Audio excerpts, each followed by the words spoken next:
part two of this video of how Dave's PoolHall was haunted. So I wanted to test it out. This video may be a little shorter, but maybe posted after Halloween. I'm waiting on a video from witnesses and stuff like that. May not add any witnesses. I don't know. Maybe just let this one roll. But me and Megan was sitting inside the dining area before we got all the chairs and all that.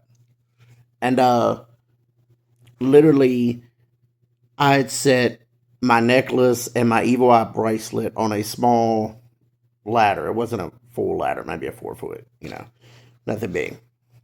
And on the top, it's got the area where you can set stuff on. So I'd set it on there. And I called this ghost, spirit, or whatever it was inside Dave's PoolHall out. I just called it out, wanted it to do something. Megan is on the phone with Savannah in a video call. And Megan said the phone kept trying to focus on an area where the arcades were. And I didn't see anything. We didn't see anything happen. Every once in a while, in the corner of our eye, we would see a shadow or something like that. But there's traffic outside. It's on Main Street. So I put it up to that. And sometimes cars drive in the back. So sometimes you see a shadow in the back door. It was a glass back door. I put it up to that. So I wasn't jumping at everything saying, it's a ghost, it's a ghost. No. I wanted to see if something would actually happen. Well, I got what I wanted. So we're sitting there and I'm asking questions, like you see in all the shows. You see all of them ask a question and wait, and see if anything happens. Nothing really happened. Well, that was probably about, I don't know, 30 minutes of me doing that. So I'm walking through the place. And the way Dave's PoolHall was it was 2 buildings and it was interlocked. So you could circle. And I went through the dining area into the arcade room. Asked some questions. Nothing happened. So I went into the pool area where all the pool tables were. Asked some questions, which is normally the area that feels, I guess, the weirdest, the strongest, if that makes sense. But still, nothing happened. And that was kind of surprising. Like, I figured something would happen at this point. It didn't.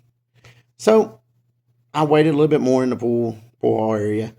And then I came back into the dining room area. Kind of where we had a selfie room and then there was access to the kitchen in the middle. And I went in the selfie room and there was this strong, only odor I could describe as a sulfur smell. It was weird. No one had been in there really that day that would have been doing anything like that. I figured I would smell paint smell because they hadn't been painting. No. So I walked around into the dining area and I had to dodge some panels that were being painted for the ceiling. And I walked around those and I walked into the back hallway where we kept all of our supplies and stuff like that. Going to the back exit where that clear door was I was talking about. Nothing. Didn't feel anything. Didn't hear anything. Nothing. So I'm like, okay. So I'm walking back out and I noticed a movie ticket, like I talked about in a previous video, on the floor in front of me. And it wasn't there whenever I walked through because they were red. I would see it. Picked it up. This ticket didn't have anything on it. Some of the tickets we found had names on it.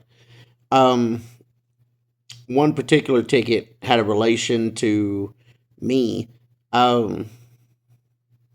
relation to my stepfather that was pretty abusive and an alcoholic.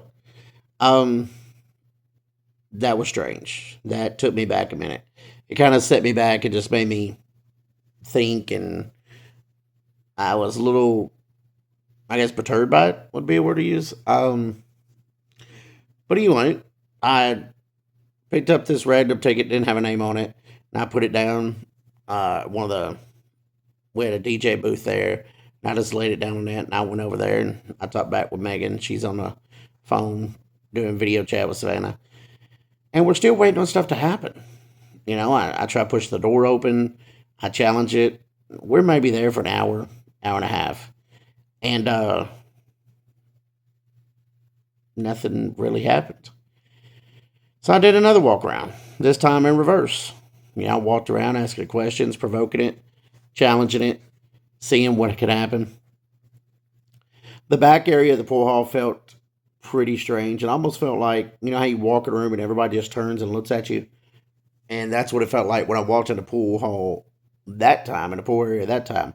It just felt like we had a small mini bar we used to a snack bar, and everybody just turned. It's what it felt like. I didn't see anybody, but it just felt like a whole bunch of people just turned and looked at me. So I waited a minute. And, I'm one of those guys just, like you see in the movies, I'm going to go check it out. I didn't die, thankfully, but I went to go check it out. Um, I walked in there, it was extremely cold. I mean, way colder than the rest of the building.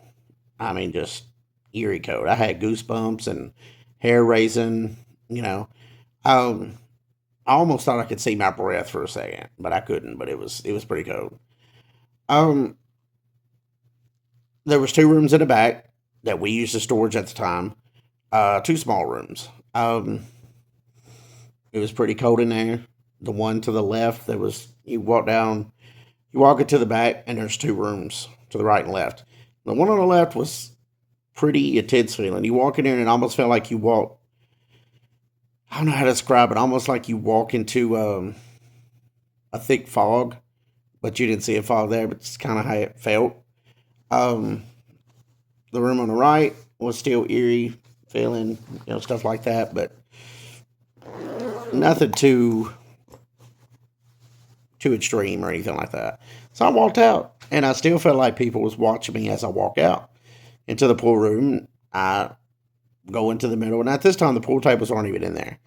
Um, I stand in the middle, and I look around, I look back, still feeling like I'm being watched. So I decided to keep going, walking to the arcade area, and still challenging this, still calling whatever this thing is out for stuff to happen.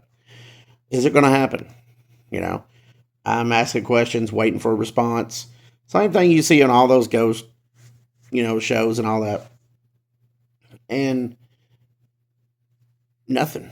No lights flickering, no doors moving, um, nothing being thrown, nothing. So I'm starting to almost second guess this. I'm starting to be like, is this really happening? Maybe it's just our mind or something like that. You know, it is an old building. Maybe the building's settling. I mean, I don't know if old brick buildings can settle, but now something we did find is in it's one of these. The second part of our building had these display windows, and we opened the doors to those, and literally you could see a hole that goes down into the ground. Now it wasn't deep, but I mean you could see the ground there, but it looked like it had caught on fire, and that was kind of weird. Like you can tell it had been years and years, but it was definitely a fire that had been there. Um, Other side kind of had the same thing. So I went outside and looked, and you couldn't tell anything had happened to the outside of the building. I didn't think so anyway, but just double checked. Um, Came back in, and this is all on the arcade side area. Um, Thought I saw something in the very back room where the storage was. I talked about earlier, the left and right when I thought I saw someone walk past. So I went back there again. Still same eerie feeling. Still, um, what's the word? Kind of thick, I guess is the only way I describe it. As you're walking into a thick fog, like I said earlier. Still felt like I was being watched, but nothing to the point of anything happening. You know. So I walked back out of the pool area, walked back into the arcade area, asking questions, walked back into the dining area. Now the doorway was right there, and Megan is sitting in a chair, and the ladder I'm about to walk by, and Megan's still sitting there talking to Savannah. They ended the call, something like that, and I just started. I told her, I said, I'm just going to see if I can take it off. So I just started screaming at it, challenging it, telling it to come on, show itself, do something. Um, we had these motion lights too that we were going to set up for the stage. I turned those on to see if, I told them, I said, hit these lights, come near these lights, see if they'd set off. I think I saw that in the show. Nothing happened. So a lot of things not happening. Things I might have seen, thickness in the air, feeling like I'm being watched. We found that burnt spot. But then I decided, I said, all right, nothing's going to happen. We need to go home. Enough of this. So Megan goes to get up, and I go to pick up my evil eye bracelet. And I always wear one. I've always got one on. And I picked it up, and it was one of those that stretch, right? Well, I picked it up in the palm of my hand. And literally, and kid you not, Megan was there. I held this in my hand. It expanded like in the palm of my hand and bust everywhere. Evil eye beads flew everywhere in the room. I turned to Megan and I was like, get out. I know when the evil eye bracelet breaks, that means it's done its job. It's protected you against the negativity and all of that. But it still took me off guard. Like, without a doubt, took me off guard. And I gathered my necklace, left the beads, and we left. There was no problems with the door like before. We left, and it was just a pretty intense situation. I went to my spiritual advisor, and I told her the whole situation, Miss Sherry. And, she basically told me I was an idiot. I shouldn't be challenging anything. And she was right. Of course, she's always right. And it was a pretty intense situation. And then later on, we went back to cleanse the area and try to stop any negativity that came in there. Now, during the eclipse, it was pretty wild, which the eclipse was supposed to enhance cleansing and stuff like that. Things were happening inside the pool hall while we were open. I mean, it was people saying they didn't feel good in the area in the pool hall. People saying they were getting dizzy or tired or something like that. The selfie room, again, smelled like sulfur. And I even went back on the camera system to make sure no one went in there and smoked anything or did anything or anything like that. We didn't see anything. So it was pretty strange things that's happening there. Well, that was happening there. I don't know if they'll continue to happen there. I guess only time will tell. But it was definitely, I guess, 'tis the season, spooky situation. Yeah. Who knows what'll happen now? Tonight's Halloween. The veil is weak. The veil is thin, so who knows what'll happen in there? Maybe it gets stronger. Only time will tell. But I do ask everybody. I was hesitant on making these the first episodes, but next episodes will be the struggles I had with Dave's PoolHall, struggles I've had in the past with other businesses, and struggles from other entrepreneurs. I've got a whole list set up of entrepreneurs and managers that'll come in and tell their struggles with the business and things like that, and how they did to rectify those situations, how to fix those struggles. So, if you will, subscribe, like, feel free to comment, share, and you have a good night. Happy Halloween.